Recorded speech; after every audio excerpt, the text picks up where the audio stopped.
Alam ko karamihan sa atin lalo na doon sa matagal na Facebook account, ito ay nakakalimutan na ang ating mga password, in time na mag-create tayo ng ating mga Facebook accounts. Kaya, sa video na ito ay inyong malalaman kung paano palitan ang password sa ating Facebook dahil ito ay nakalimutan na natin. At natatakot tayo mag-logout dahil hindi natin naalala kung ano ang password na ating ginamit. So kung gusto mo malaman kung paano, sa video na ito ay malalaman mo. First, pag nasa main profile picture ka na, browse pataas. Then, click Settings and Privacy. And, tap Settings. Tap Personal Details. Tap Personal Details again. Then, tap Contact Info. At kung naka two-factor authenticator ka, makikita mo ang email mo at mobile number na ginamit mo sa Facebook. At halimbawa, hindi mo na maalala ang password sa Facebook mo, mag-add new contact ka lang, tap new contact sa ibaba.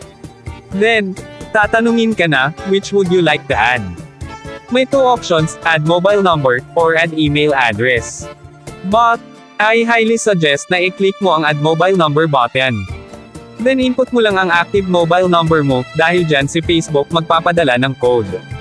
Then, click mo lang ang continue.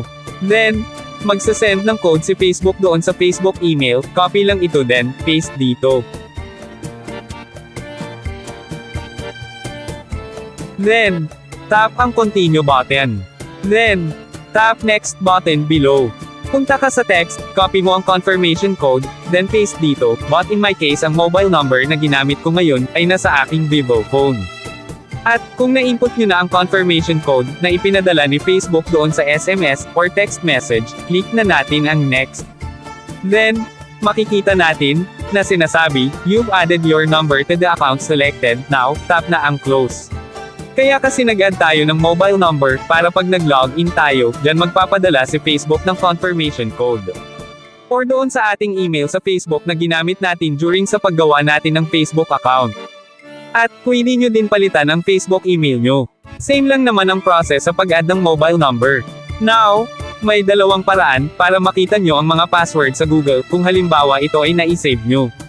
Ito lang ang gawin nyo para makita nyo din ang Facebook password nyo. First, punta ka lang sa Google Chrome. Then, tap 3 dots sa itaas, and click Settings. Then, sa bandang ibaba makikita na natin ang Google Password Manager. Now, tap lang ito. Ngayon, makikita na ang lahat ng mga accounts natin. At upang makita ang ating mga password na ginamit sa mga accounts natin, like sa Facebook, click lang itong Facebook. Then, mapupunta tayo dyan, input lang natin ang ating device PIN. Then, para makita natin ang password, click lang natin itong makikita natin na mata. But for me, hindi ko na ito itatap, for the security of mine. Then, pag naitap nyo na iyong mata, or ay icon, makikita nyo na ang Facebook password nyo. Then, ito naman ang ikalawang paraan, kung saan pwede makita ang ating mga password. Mayroon kasi mga device na hindi makikita ang mga password doon sa pagpunta sa Chrome. Kaya, isa pang paraan na alam ko kung saan pwede makita ang ating mga password, ay go to Settings.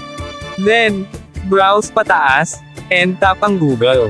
Then, sa Password Manager tap ang Continue. At ayan pwede mo na makita. And same lang ang process sa ginawa natin kanina, sa Chrome, kung paano makita ang ating mga password. Kaibigan, suggest ko sa inyo dapat naka 2FA, or two-factor authenticator kayo, para hindi basta-basta mahahack ang ating mga Facebook account. Or kahit anong accounts. Dahil kung mayroon magta-try na i-login ang ating mga account sa ibang device, para ito ay ma-hack nila, si Facebook ay magno-notify sa atin, through email, or sa ating mobile number, that someone is trying to log into our account, on another device. Kaya malalaman agad natin na may nagtatangka na ma-hack ang ating account. Kaibigan, kung may natutunan ka sa video na ito, baka po naman.